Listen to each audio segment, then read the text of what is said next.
a lot of times when I'm talking to the young guys, I have to apply a lot of patience because I don't want to be the old guy that's just beating them over the head with a book saying, read this or, understand life this way. So I think it's different fixings for different people a lot of times where there is a bit of a code switching, but it isn't necessarily putting my happiness or my authentic self to the side. It's more so being able to understand and kind of like astro project in that moment and to see their perspective of like everyone is where they are because that's where they're supposed to be in their chapter.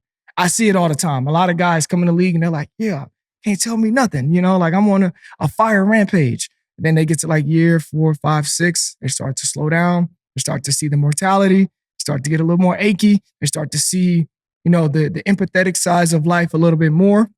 And their perspectives on things start to change. The conversation starts to change. Mm-hmm. I've seen over the last 3 years of me just being with the Raiders.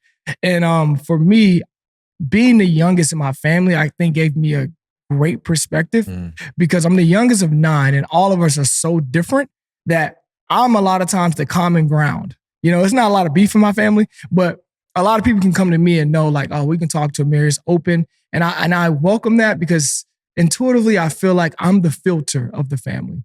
I'm the cleanser. When emotional distress is going on or something, they can come to me.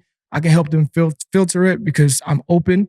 And I will have any conversation, no matter what it is, and then they can go back into the world and feel healed. And I felt like that prepared me for my professional environment where I also play that role in the locker room where Ameer could be hanging out with the punters one day. You know how weird punters are. Yeah. Punters are weird.